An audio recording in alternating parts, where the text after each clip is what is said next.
of course, she sneered, her voice a venomous whisper meant only for herself. She's in first class. That one bitter thought was all it took. For senior flight attendant Kimberly Peterson, it was the start of a power play, a way to put a passenger she'd already judged in her place. She thought she was untouchable, a queen in her airborne kingdom. She had no idea that the woman she was about to humiliate, Aaliyah Bennett, was married to the one man who could shatter her entire world with just 6 words. This isn't just a story about instant karma. It's about the catastrophic collision of prejudice and power at 35,000 feet. A single act of malice that triggered a chain reaction of public ruin, shocking twists, and a final brutal lesson that some debts are paid in full under the glaring spotlight of the entire world. Before we begin, where are you watching from today? Let us know in the comments. If you love inspiring stories of resilience and justice, make sure to hit that like button, share this video, and subscribe for more incredible tales. Your support helps us share these impactful stories with even more people. Now let's get into it. The recycled air of Aura Airlines Flight 721 from New York to San Francisco had a familiar hum, a sound that was both a lullaby and a cage to Kimberly Peterson. For 22 years, this pressurized metal tube had been her dominion. She wasn't just a flight attendant. She was the senior flight attendant. Her uniform was impossibly crisp, her blonde hair coiled into a chignon so tight it seemed to pull at the corners of her eyes, giving her a look of perpetual disapproval. She moved through the first-class cabin not with the warmth of a hostess, but with the officious air of a warden patrolling a luxury cell block. Today, her patrol had a target. The target was seated in 1A. Her name was Aaliyah Bennett. She was, in Kimberly's silently curated opinion, out of place. Aaliyah was a black woman of effortless elegance. She wore a tailored cream-colored pantsuit that spoke of quiet confidence, her hair styled in intricate, beautiful braids. She had settled into her seat, placed a leather-bound sketchbook and a single pen on the small table beside her, and was now looking out the window, a serene, thoughtful expression on her face. She hadn't demanded anything. She hadn't been loud. She simply existed, and for Kimberly, that was the entire problem. "Oh, of course," Kimberly muttered under her breath as she prepared the pre-departure beverage cart, the ice clinking like tiny, angry bells. "She's in first class." Jessica, a younger flight attendant with bright, earnest eyes, was arranging champagne flutes. "What was that, Kim?" Kimberly forced a smile that didn't reach her eyes. "Nothing, sweetie. Just making sure we have enough of the good champagne for our valued guests." The emphasis was slight, but it was there. Aaliyah, Kimberly had decided, was probably flying on points. Or maybe it was a work trip for some diversity and inclusion nonsense that companies were so fond of these days. She couldn't possibly have earned this seat. Not in the way the silver-haired man in 2B, a well-known tech investor named Mr. Davies, had. Kimberly had already Googled him on the crew computer. Her. She hadn't bothered to look up the woman in 1A. She had already written her story. The boarding process finished, and the plane began its taxi to the runway. Kimberly's service was a masterclass in passive aggression. When she took Aaliyah's drink order, her tone was clipped. "Just water for now?" she asked, a hint of surprise in her voice, as if Aaliyah were foolish for not taking advantage of the free champagne. "Yes, sparkling water with a slice of lime, please. When you have a moment," Aaliyah replied, her voice smooth as silk, her eyes never leaving her sketchbook where she was now lightly sketching the curve of a wing. Kimberly's smile tightened. "When you have a moment." The audacity. For the other passengers, she was a different person. She laughed with Mr. Davies, offering him an extra-large bowl of warmed nuts. She leaned in conspiratorially with the couple in row 3, recommending a wine pairing for their meal. But each time she passed seat 1A, a chill seemed to emanate from her. She delivered the water and placed it on the tray table with a little too much force, causing it to slosh. Aaliyah didn't react, simply picking up a napkin to dab the small spill. This lack of reaction infuriated Kimberly more than anything else. She wanted a confrontation. She wanted the woman to be difficult, to prove her preconceived notions correct. But Aaliyah remained a portrait of grace. She sketched, she read a book, she ate her meal quietly. The flight leveled off at its cruising altitude. The cabin lights were dimmed. It was the lull period, the time when Kimberly felt most powerful. Most of the passengers were watching movies or sleeping. Aaliyah had her reading light on, illuminating the pages of a novel. Kimberly saw her chance. She walked to the galley and poured a tall glass of ice water. Not sparkling, just plain, cold tap water from the aircraft system. Jessica watched her, a knot of unease forming in her stomach. "Is someone thirsty?" Jessica asked, trying to sound casual. "Passenger in 1A, Kimberly said, her voice flat. "She needs a refill." "But she didn't ask for one," Jessica pointed out. "Her glass is still half full." Kimberly picked up the glass. "It's about anticipatory service, Jessica. Something they don't teach you anymore. You have to give the passengers what they need before they know they need it." Her eyes held a strange, unsettling gleam. She walked from the galley, her steps measured and deliberate. She approached seat 1A from the side, where Aaliyah was engrossed in her book. And then, it happened. It wasn't an accident. It wasn't a stumble caused by turbulence. It was a fluid, calculated motion. Kimberly tilted her wrist, and the entire glass of ice-cold water cascaded down, splashing over Aaliyah's shoulder, soaking the sleeve of her cream blazer, the pages of her book, and her seat. Ice cubes scattered across the expensive fabric. Aaliyah gasped, a sharp intake of breath from the shock and the cold. She dropped her book, which now had warped, waterlogged pages. For a moment, the only sound was the drip of water onto the carpet. Aaliyah looked up at Kimberly, her calm eyes now wide with disbelief. Kimberly put on a performance of a lifetime. "Oh my goodness, I am so sorry," she gushed, her voice dripping with fake concern. "The plane it just lurched. Are you all right?" But there had been no lurch. The plane was perfectly still. Mr. Davies in 2B, who had been watching the whole interaction over the top of his glasses, knew it. Jessica, standing by the galley, knew it. And most importantly, Aaliyah knew it. Aaliyah slowly stood up, water dripping from her sleeve. She looked at Kimberly not with anger, but with a profound, piercing disappointment. She didn't raise her voice. She simply said with chilling clarity, "There was no turbulence." Kimberly's feigned mask of concern began to crack. The woman wasn't screaming or crying. She was just staring.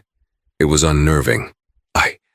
I must have lost my footing," Kimberly stammered, grabbing a handful of napkins and making a show of dabbing uselessly at the drenched blazer. "It's these new shoes. Let me get you some towels." Aaliyah took a step back out of Kimberly's reach. Her voice remained steady, but it now carried a weight of steel. "No, thank you. I think you've done quite enough." The quiet authority in her tone drew the attention of the few other awake passengers. The illusion of a simple accident was evaporating under the cabin's dim lighting. Mr. Davies in 2B had taken off his headphones entirely. He had seen Kimberly's deliberate wrist flick. He was a lawyer by trade, and his mind was already cataloging the details of the event as a deposition. Kimberly, feeling her control slip, escalated. Her defensiveness morphed into aggression, cloaked in the language of customer service. "Ma'am, I have apologized. It was an accident. If you'll allow me to clean it up, we can move on. There's no need to make a scene." "You made the scene," Aaliyah corrected her, her gaze unwavering. "You intentionally poured that water on me. The only question I have is why." The accusation, spoken so plainly and without hysteria, hung in the air. Kimberly's face flushed a deep, blotchy red. "How dare you? I've been a flight attendant for 22 years. I would never." "Then your 22 years of experience should have taught you how to carry a glass of water," Aaliyah finished for her. This was it. The challenge Kimberly had craved, but it wasn't going the way she'd planned. She had expected tears or shouting, something she could label as unruly behavior. Instead, she got logic and composure, and it was infuriating. "I'm going to have to ask you to lower your voice, ma'am," Kimberly said, her own voice rising. "You are disturbing the other passengers." "My voice is perfectly level," Aaliyah stated. "You, however, seem quite agitated. Perhaps you should get your purser." This was a calculated insult. As the senior flight attendant, Kimberly was the purser on this flight. It was a subtle way of saying, "I know how this works, and you are failing." Kimberly felt a surge of hot, reckless rage.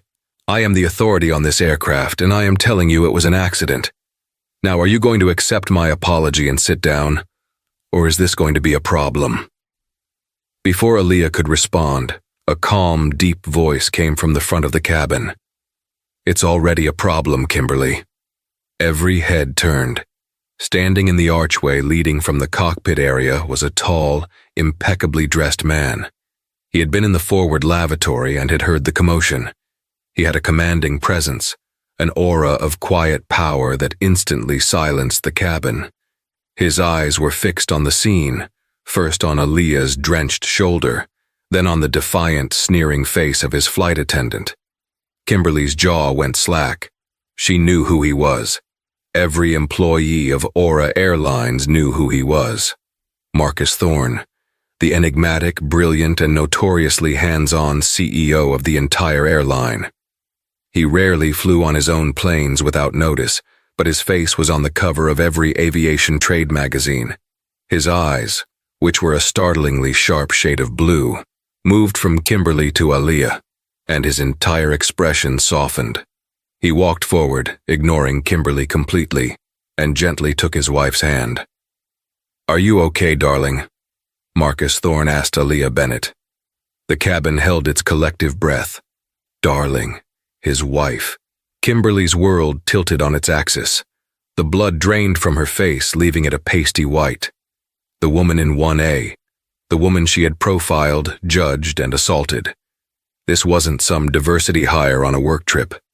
This was Aaliyah Thorne, née Bennett, the CEO's wife, an accomplished architectural designer in her own right, whose recent work on a new airport lounge was the talk of the industry. It all clicked into place with sickening horror. Aaliyah looked at her husband, and for the first time, a flicker of vulnerability showed in her eyes. "I'm fine, Marcus. Just a little wet." Marcus's jaw tightened. He turned his head slowly, his gaze falling upon Kimberly like a physical weight. The temperature in the cabin seemed to drop 20 degrees. His voice was no longer soft. It was glacial. "Kimberly Peterson," he said, the name sounding like an indictment. Kimberly could only manage a squeak. "Mr. Thorne, I was just... There was turbulence and I've been standing here for 2 minutes." Marcus cut her off, his voice lethally quiet. "This aircraft is as steady as a rock. I heard your explanation, and I heard my wife's." He took a small step closer. "Now I want you to look at me and tell me the truth." Kimberly's eyes darted around, looking for an escape. She saw Mr. Davies staring, his expression one of grim satisfaction. She saw Jessica in the galley, her face pale with fear but her eyes full of condemnation. There was no escape. She crumbled. It was an accident, I swear." Marcus stared at her for a long, silent moment. He saw everything, the petty cruelty, the years of bitterness, the ugly prejudice that had culminated in this moment. He wasn't just the CEO. He was a husband who had just seen his wife humiliated. He raised his hand slightly, not to strike, but to signal. He looked past her, making eye contact with Jessica. "Jessica," he said, his voice ringing with absolute authority. "Please take over as lead for the remainder of this flight. Escort Miss Peterson to a jump seat and inform her that under Section 4, Paragraph B of her employment contract, she is being placed on immediate unpaid leave pending an investigation." He then turned his full, undivided attention back to Kimberly, whose face was a mask of disbelief. An investigation? Leave? She could survive that. She had union protection. But Marcus wasn't finished. He let the silence stretch, letting her absorb the first blow. Then he delivered the kill shot. His voice was devoid of all emotion, a simple statement of fact. "And that investigation is now complete." He leaned in, his voice dropping to a whisper that was somehow louder than a shout. "You are terminated, effective immediately. The 6 words hung in the pressurized cabin air, more shocking than any sudden drop in altitude. You are terminated, effective immediately. For Kimberly Peterson, time seemed to fracture. The calm, authoritative face of Marcus Thorne, the stunned look on young Jessica's face, the water still dripping from Aaliyah's blazer. It all blurred into an incomprehensible nightmare. You can't, Kimberly stammered, the words catching in her throat. It was a reflex, a protest born of pure disbelief. You can't just fire me. Here, now, I have a union. There are procedures. Marcus's expression didn't change.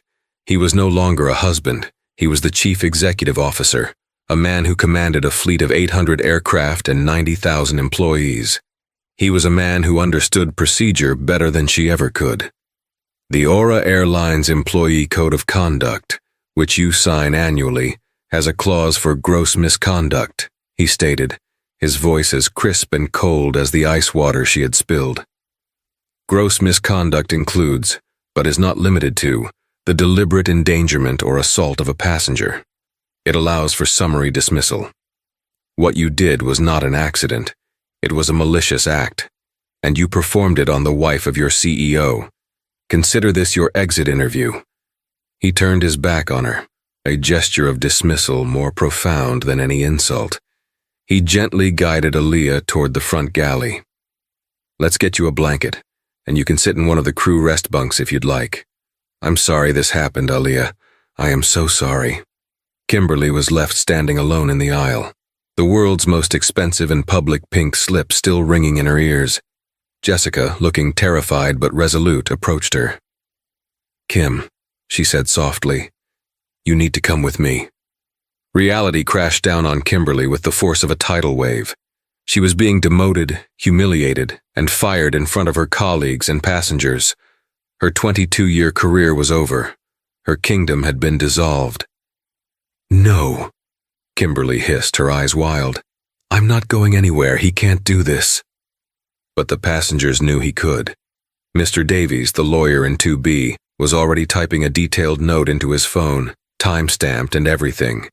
He knew a textbook case of justified termination when he saw one. The other passengers who had witnessed the event murmured amongst themselves, their sympathies entirely with the calm, dignified woman and her powerful husband. Kimberly had no allies here. From the cockpit, the captain, alerted by Marcus, emerged. He was a veteran pilot named Captain Miller, a man who respected the chain of command above all else. He saw the CEO, the CEO's drenched wife, and the senior flight attendant who looked like she was about to completely unravel. Miss Peterson, Captain Miller said, his voice leaving no room for argument. You will accompany flight attendant Jessica to the rear jump seat now, or I will have you restrained for interfering with a flight crew.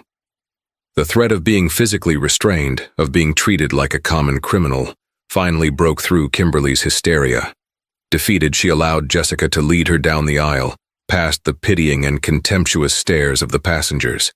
It was the longest walk of her life.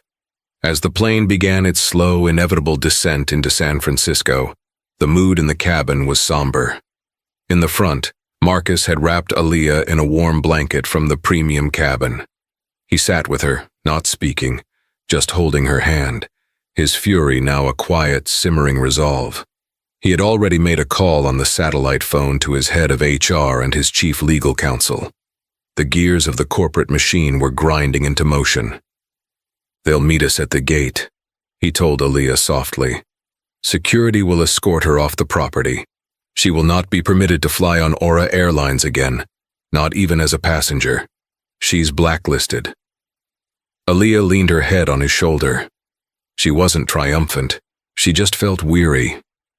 It wasn't about me, was it, Marcus? It could have been anyone. Yes, he said, his voice tight. But it was you, and that makes it my business. When the plane finally docked at the gate in SFO, the normal bustle of deplaning was replaced by a tense silence. The passengers in first class were asked to remain seated. 2 stern-looking airport security officers and a woman in a sharp business suit, the head of West Coast HR for Aura, boarded the aircraft. They walked directly to the back where Kimberly sat, stony-faced, on the jump seat. "Kimberly Peterson?" the HR woman asked, though she already knew the answer. "I'm Sarah Chen from corporate. Please come with us. We need to collect your ID and finalize your separation paperwork." The passengers watched in silence as Kimberly, the once proud queen of the cabin, was escorted off the plane like a prisoner. She didn't look at anyone. Her public humiliation was complete. As Marcus and Aaliyah finally deplaned, Mr. Davies stopped them. "Mr. Thorne, Mrs. Thorne," he said respectfully. "My name is Arthur Davies. I was in seat 2B. I saw the entire incident. It was unconscionable. If you need a witness for any proceedings, union grievances, or anything else, here is my card. I have already made a detailed, time-stamped account of the event." Marcus took the card, his expression grateful. "Thank you, Mr. Davies. That means a great deal." The incident, it seemed, was over. Justice had been swift, brutal, and absolute. But in the modern world, stories don't end when the plane lands. They are just beginning. And Kimberly Peterson, stripped of her career and her dignity, was about to discover that karma wasn't just about losing your job. It was about losing everything else, too. The first 48 hours after the landing were a blur of antiseptic corporate procedure for Kimberly. She was processed out at a soulless HR office near the airport, her wings literally and figuratively clipped as she surrendered her company ID. The union representative, a portly, world-weary man named Frank, had met her there. He had listened to her frantic, revised version of the story, a version where a clumsy stumble met an aggressive, entitled passenger who had it in for her from the start. Frank had listened with a practiced, non-committal nod. "Okay, Kim, we'll file a grievance for wrongful termination, but you need to be straight with me. Were there witnesses?" "A few," Kimberly admitted, downplaying it. "But they didn't see it clearly, and the passenger's husband is the CEO. This is a clear abuse of power. He's trying to protect his wife." Frank sighed, a sound heavy with the ghosts of 1,000 similar hopeless cases. "The CEO part is what's going to kill us, Kim. They'll bring out the big guns. They'll say you assaulted a passenger. If they can prove intent, the union's hands are tied. Gross misconduct trumps the collective bargaining agreement every time." Kimberly left the meeting feeling a flicker of her old indignation. She would fight this. She was the victim here, a loyal 22-year employee thrown to the wolves by a power-hungry billionaire. That bravado lasted until she tried to log into her employee portal to check her final pay stub. Access denied. She tried to use her flight benefits to book a trip home. Account invalid. The digital doors of her life were slamming shut, one by one. The real spiral began a week later. News of the in-flight incident hadn't gone public, but within the tight-knit world of aviation, it had spread like wildfire. Every pilot, flight attendant, and gate agent from American to Delta seemed to have heard a version of the story. Kimberly's name was attached to all of them. She applied for a flight attendant position at a rival legacy carrier, confident her 2 decades of experience would make her a shoo-in. She received a polite rejection email within 3 hours. She applied to a budget airline, swallowing her pride. Silence.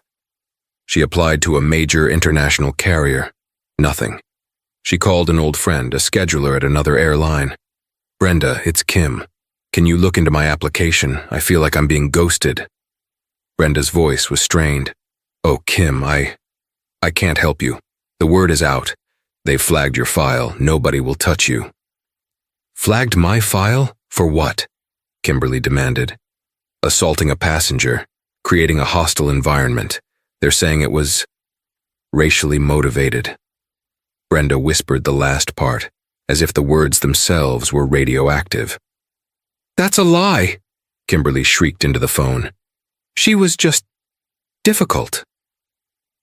"The passenger was Aaliyah Bennett," Brenda said quietly. "She's one of the most respected designers in the hospitality space, and she's married to Marcus Thorne. You picked the wrong person, Kim. Nobody is going to risk crossing him. You're blacklisted. It's not official, but it's real." The phone call ended, and Kimberly was left in the sterile silence of her beige suburban apartment, a place paid for by a job she no longer had. The blacklisting was a death sentence. Her only marketable skill, the only life she'd known for over 2 decades, was gone. Panic began to set in. Her savings were decent but not infinite. The mortgage, the car payment, the credit card bills, they were all relentless. She saw an ad for a customer service position at a high-end department store. The pay was a quarter of what she used to make. She applied. During the interview, the manager said, "Your resume says you spent 22 years with Aura Airlines. Why did you leave such a stable career?" Kimberly froze. I was looking for a change, less travel." The manager's polite smile didn't waver. "We do a thorough background check here. Would there be any issues with us contacting Aura for a reference?"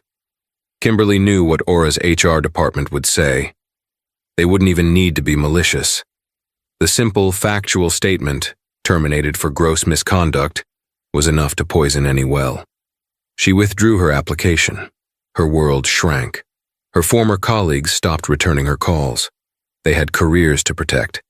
The initial sympathy from a few old-timers evaporated as the details of the incident, the target being the CEO's wife, the lack of turbulence, the other witnesses, became clearer. She was no longer a martyr. She was a liability.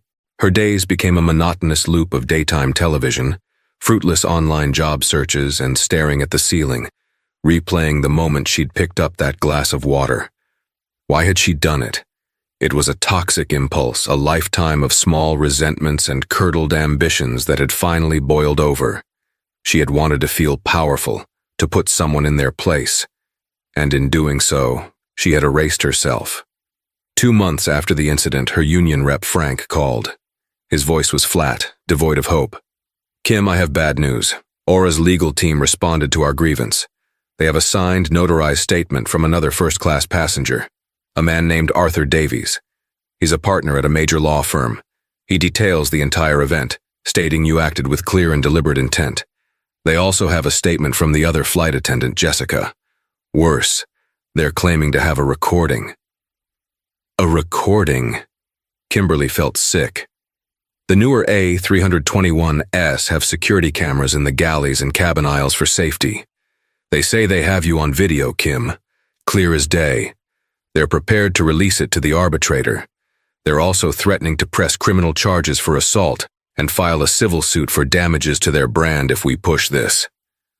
Frank took a deep breath. The union is withdrawing the grievance. There's nothing we can do. I'm sorry. The click of the phone ending was the sound of the last door slamming shut. There was no appeal, no fight left to be had. She was alone, unemployed and unemployable. The karma was swift, but its consequences were slow, grinding her life down to dust. And Kimberly, trapped in the echo chamber of her own ruin, was about to make one last desperate move that would take her private humiliation and turn it into a global spectacle. Cornered, disgraced, and running out of money, Kimberly Peterson did what so many do when faced with the consequences of their own actions. She refused to accept them. In the dark echo chamber of her apartment, a new narrative began to form. It was a story of David and Goliath, of a working-class woman crushed by the whims of the corporate elite. She was no longer the aggressor, she was the victim. Her weapon of choice was the internet. She enlisted the help of her niece, a perpetually online 19-year-old who understood the mechanics of viral outrage. Together, they crafted a post for a crowdfunding website. They chose a platform known for championing underdog causes. The title was a masterpiece of manipulative framing. Fired by billionaire CEO for an accident. Help a 22-year veteran flight attendant get justice. The story was meticulously curated. It painted Kimberly as a doting, dedicated flight attendant. The incident was described as a minor spill caused by a sudden jarring jolt of the plane. Aaliyah was never named, but referred to as the CEO's notoriously difficult wife, a woman who was looking for a reason to complain. Marcus Thorne was portrayed as an arrogant tyrant who, in a fit of rage, fired a loyal employee on the spot without due process, all to appease his spouse. The post was accompanied by a carefully selected photo of Kimberly from 10 years prior, her smile warm, her uniform immaculate, standing in front of an airplane. She looked like everyone's favorite aunt. To launch the campaign, her niece seeded it in several popular anti-corporate and workers' rights forums on Facebook and Reddit. The initial spark caught fire. The story was simple, compelling, and hit all the right notes for an angry, populist internet. The comments started to roll in. "This is what's wrong with this country. The 1% can destroy anyone they want. 22 years of service and she gets fired on the spot? Disgusting. I'm never flying Aura Airlines again." I bet his wife is a real piece of work. Probably demanded the whole plane be rerouted for her. The donation started as a trickle, then became a steady stream. $25 here, $50 there. Within 72 hours, she had raised over $15,000. Kimberly watched the numbers climb, a giddy sense of vindication washing over her. She wasn't a racist or a bully. She was a symbol of the oppressed working class. The story was then picked up by a handful of outrage-driven blogs and second-tier news aggregators. The headline was always some variation of, "Aura Airlines CEO fires flight attendant mid-flight to please his wife." For Marcus and Aaliyah Thorne, the attack came out of nowhere. They had considered the matter closed. Marcus's PR team had monitored for chatter after the incident, but found nothing and moved on. Now, a month later, this twisted version of events was exploding online. Their phones began to buzz with alerts from their communications chief. Friends started forwarding them links to the articles with concerned messages. "Is this true? What's going on?" Aaliyah felt a knot of dread in her stomach as she read the comments. They were vile. Anonymous strangers were calling her a Karen, an entitled shrew, and worse, using racist dog whistles to describe her. Her private social media accounts were found, and trolls began flooding her posts with hateful messages. One even posted her business address. She felt violated, exposed. The quiet dignity she had maintained on the plane was being shredded in a public forum by thousands of people who had accepted a complete lie. "Marcus," she said, her voice trembling slightly as she showed him her phone. "They think I'm the villain." Marcus's face was grim. His initial, decisive action, meant to defend his wife's honor, had inadvertently opened her up to a new, more insidious form of attack. "This isn't about justice," he said, scrolling through the crowdfunding page with growing anger. "This is a shakedown. She's monetizing a lie." The situation escalated when a cable news channel, known for its contrarian and populist bent, invited Kimberly on for an interview. She appeared via webcam from her apartment, her face a carefully constructed mask of sorrow and fear. She repeated her story, crying at one point as she described the humiliation of being fired in front of everyone. "I just want my good name back," she wept. "I dedicated my life to that airline, and he took it all away in a second, just because his wife was having a bad day." The host nodded sympathetically. "It's a chilling example of corporate overreach. We reached out to Aura Airlines for comment, but they have yet to respond." The interview sent the story into overdrive. The crowdfunding total surged past $50,000. #boycott Aura started trending. The airline's stock took a small but noticeable dip. The board of directors scheduled an emergency call with Marcus. In the sterile confines of a crisis meeting, Marcus and his PR team huddled. "We can't just ignore this," said Elena, his sharp-as-a-tack head of communications. "The narrative is out of our control. Right now, she's a sympathetic victim, and you're a corporate bully." "But it's all lies." Marcus slammed his hand on the table. "We have witness statements. We have the damn video. And if we release that, we look like we're punching down," Elena countered. "A multi-billion-dollar corporation releasing secret footage to discredit a defenseless former employee. The media could spin that against us too. Intimidation tactics, invasion of privacy." It was a brilliant, wicked trap. Kimberly, by playing the victim, had made it difficult for them to present the truth without looking like bullies. Any action they took could be twisted to fit her narrative. Aaliyah, who had insisted on being in the meeting, spoke up. Her voice was quiet but firm. "So we do nothing? We let her lie. We let them call me what they're calling me." Marcus looked at his wife, at the pain and frustration in her eyes. His swift, clean justice on the plane had morphed into a messy public war. He had won the battle at 35,000 feet, but he was now in danger of losing the war on the ground. The twist was complete. The villain was now the hero, and the victims were now the accused. He knew then that a quiet, behind-the-scenes approach was no longer an option. Kimberly had made this public. He would have to end it publicly. The emergency board meeting was tense. Several members, spooked by the stock dip and the negative press, suggested a quiet settlement. "Pay her off, Marcus," urged one older board member, a man named Lawrence. "Make her sign an NDA. It's a nuisance suit. We make it go away." Marcus's eyes were cold fire. "Absolutely not. We are not paying a single dollar to a woman who assaulted my wife and is now extorting this company with a foundation of lies. This is not about money. It's about the truth." Aaliyah, sitting beside him, squeezed his hand. She had been shaken by the online attacks, but seeing Kimberly play the martyr on national television had hardened her resolve. "He's right," Aaliyah said to the board members on the video call. "If you reward this behavior, you set a precedent.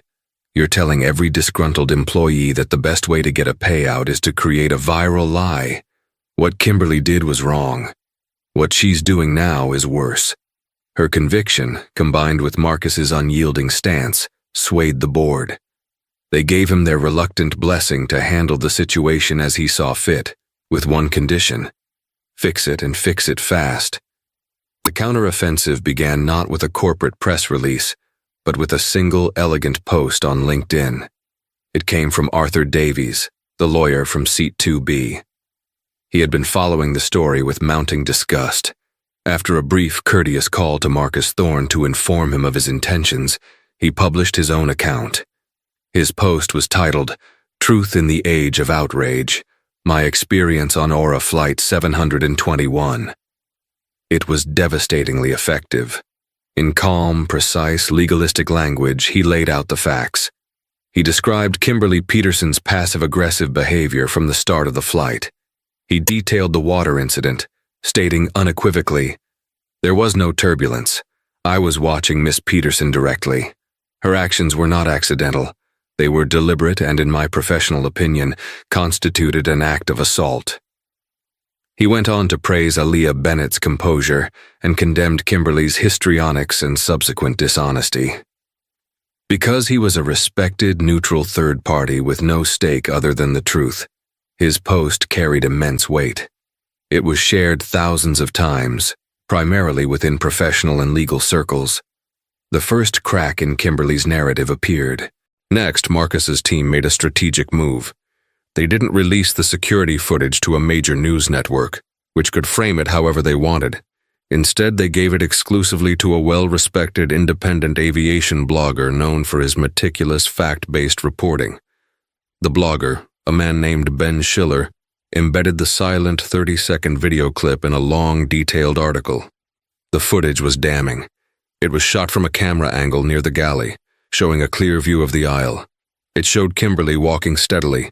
It showed her approaching seat 1A, and it showed the undeniable, deliberate flick of her wrist.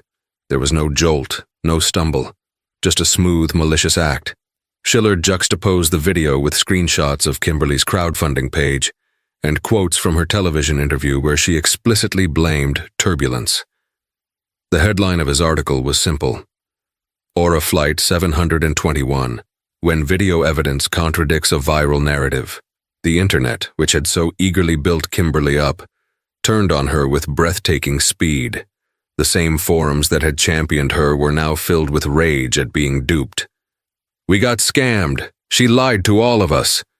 Look at that video. She should be in jail, not on GoFundMe. What a pathetic racist. And we all fell for it. I want my donation back." The comments on Kimberly's crowdfunding page turned vicious. The platform, facing a massive backlash and accusations of hosting a fraudulent campaign, froze her account and announced an investigation. The $58,340 she had raised was locked away, pending review. The cable news channel that had interviewed her was forced to issue a cringing on-air retraction, stating they had been provided with new information that thoroughly refutes Miss Peterson's account. The host who had been so sympathetic now looked foolish and complicit. The final blow came from within Kimberly's own ranks. Jessica, the young flight attendant, had been hounded by her union not to speak out.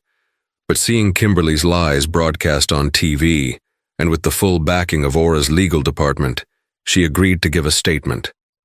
Aura's PR team released it. Jessica's statement was heartbreakingly honest. She described Kimberly's initial racist comment, "Oh, of course she's in first class," and her general hostility toward Mrs. Thorne throughout the flight. She confirmed that Kimberly had taken the water without being asked, and had ignored her when she pointed out it wasn't necessary. This revelation of a racial motive was the nail in the coffin. Kimberly wasn't just a liar and a fraud. She was a bigot who had targeted a woman based on the color of her skin. The unraveling was total. In less than 48 hours, Kimberly Peterson went from a celebrated victim to a public pariah. Her friends and family, who had supported her narrative, now distanced themselves. Her niece deleted her social media accounts out of shame. Kimberly turned off her phone and unplugged her internet. But it was too late. The truth, once unleashed, was its own unstoppable force. She was trapped in the wreckage of her own creation, with nowhere left to hide. The universe does not always dispense justice with the roaring thunder of a courtroom verdict or the dramatic clang of a prison door. Sometimes its judgment is a slow, creeping frost. It is the silent, grinding erosion of a life, the gradual stripping away of everything a person once was, leaving only the hollowed-out core of their choices. For Kimberly Peterson, this was the nature of her final reckoning. It was not an event, it was a state of being. Her new life began at 11 p.m. The crisp, authoritative blazer of her old uniform was replaced by a gray, shapeless smock that smelled faintly of industrial bleach and despair. Her kingdom of the skies, a place of soft lighting, clinking glasses, and murmured deference, was traded for the dead, echoing silence of deserted office buildings. She was a member of the midnight crew for a commercial cleaning company, a ghost who haunted the spaces where important people had been just hours before. Her work was a litany of humbling tasks. She pushed a wide, dusty mop down hallways that reflected the fluorescent lights with a greasy sheen. She scrubbed toilets, her face inches from porcelain bowls in executive washrooms grander than her entire living room. She emptied trash cans, sifting through the day's refuse, discarded gourmet sandwich wrappers, crumpled spreadsheets, half-empty cups from expensive coffee shops. Each piece of garbage was a relic from a world she was no longer a part of, a world she had once looked down upon from 35,000 feet. In these silent, lonely hours, her mind was a torture chamber. The memory of Flight 721 was not a fleeting thought. It was the ambient noise of her existence. She would be wiping down a vast mahogany boardroom table and suddenly see the reflection of Aaliyah Bennett's face, the look of profound, quiet disbelief in her eyes. She would smell the lemon-scented cleaner and be instantly transported back to the moment the sparkling water with lime was ordered, a request so simple and yet so infuriating to her then. Why? The question gnawed at her, relentless and unanswerable in its truest sense. In the harsh glare of her new reality, the flimsy justifications she had built for herself had crumbled to dust. It wasn't about Aaliyah being difficult. It was about Kimberly. It was about her own life, a long, slow-motion disappointment. She had been the smart one in her family, the one who was going to travel the world and be somebody. Her younger sister had become a successful accountant, married a doctor, and had 2 perfect children who attended private school. Kimberly, meanwhile, had spent 22 years serving drinks, her youth fading in the recycled air of countless red-eyes. The senior flight attendant title, the crisp uniform, the sliver of authority over her metal tube. That was all she had. It was her identity, the entire foundation of her self-worth. Aaliyah Bennett, with her effortless elegance, her quiet confidence, and her seat in 1A, had been a walking, breathing symbol of everything Kimberly felt she had been denied. The prejudice was her weapon, a shortcut to feeling superior. In that moment, diminishing Aaliyah felt like elevating herself. Pouring that water was a desperate, pathetic attempt to prove she still had power, that she could still make an impact on someone's day. And she had. Oh, she had. Her ruin was absolute. She was not just poor, she was anonymous. In her old life, people looked at her. Passengers sought her approval. Junior attendants feared her criticism. She wore a name tag, Kimberly, and it meant something. Now, she was invisible. The late working security guards barely nodded at her. The office workers who occasionally passed her on their way out looked through her as if she were a piece of furniture. To be a janitor is to be unseen, and for a woman whose entire ego was built on being seen, it was a uniquely cruel form of damnation. Meanwhile, in a sun-drenched home overlooking the Pacific, Aaliyah and Marcus Thorne were navigating the quiet aftermath.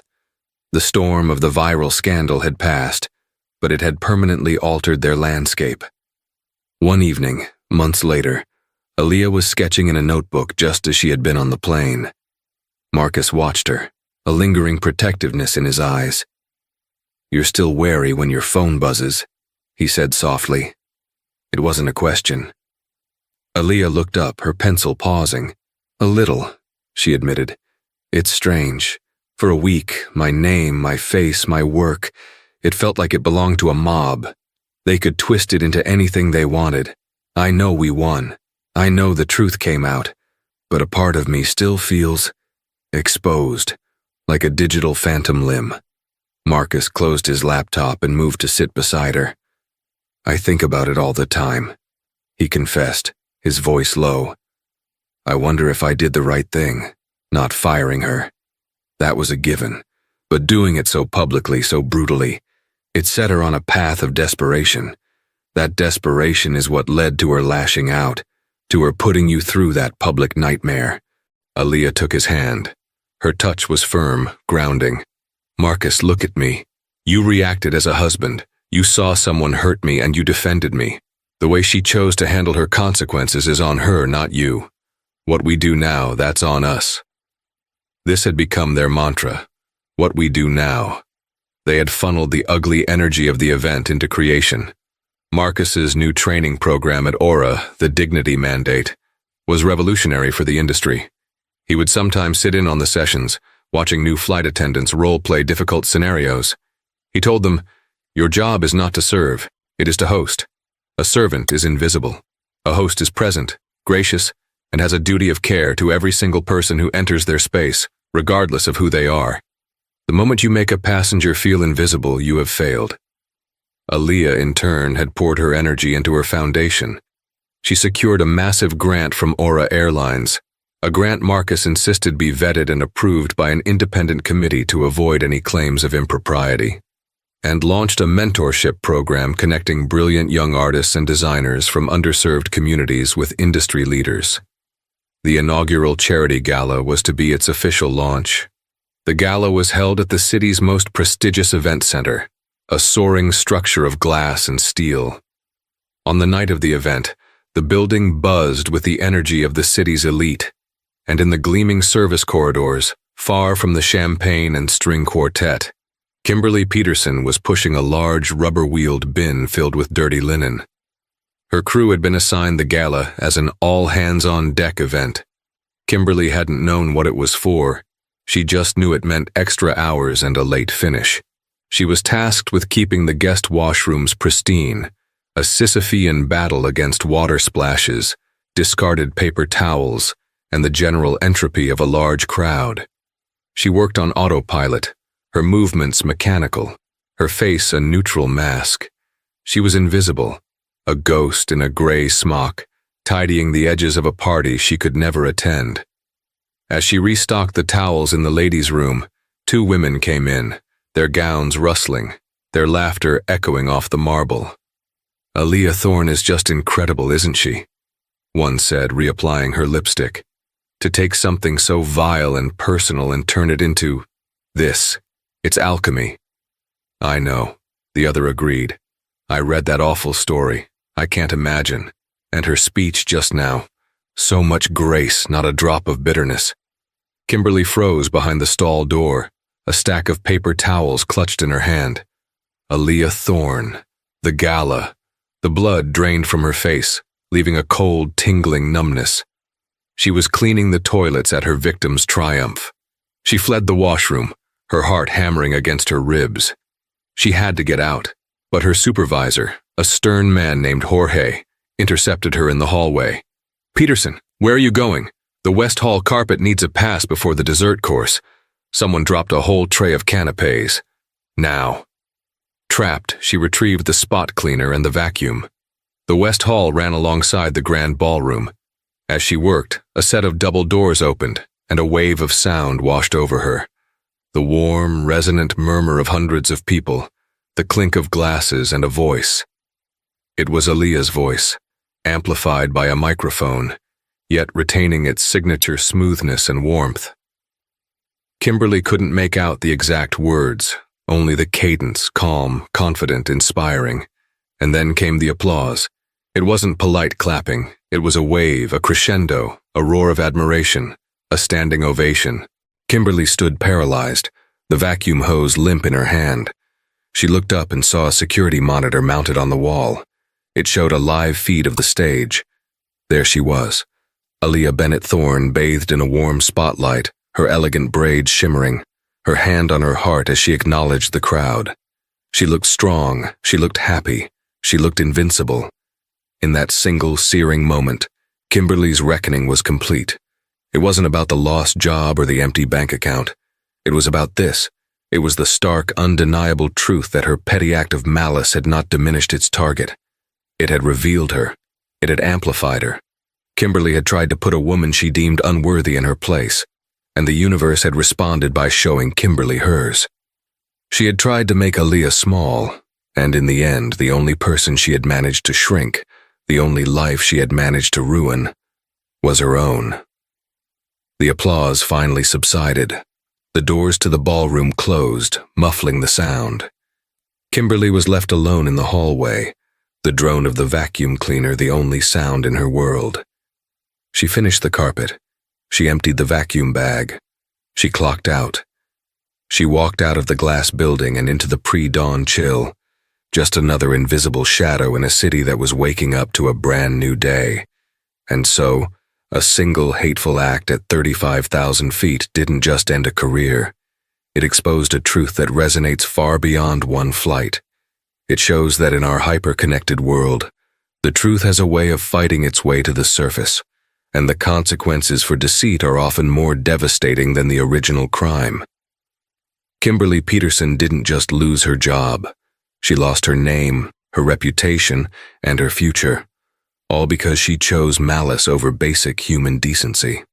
Aaliyah and Marcus Thorne, on the other hand, turned an ugly personal attack into a catalyst for widespread positive change. What do you think? Was the instant firing justified, or was it an abuse of power regardless of the circumstances? What is the right way to fight back when a lie about you goes viral? Let us know your thoughts in the comments below.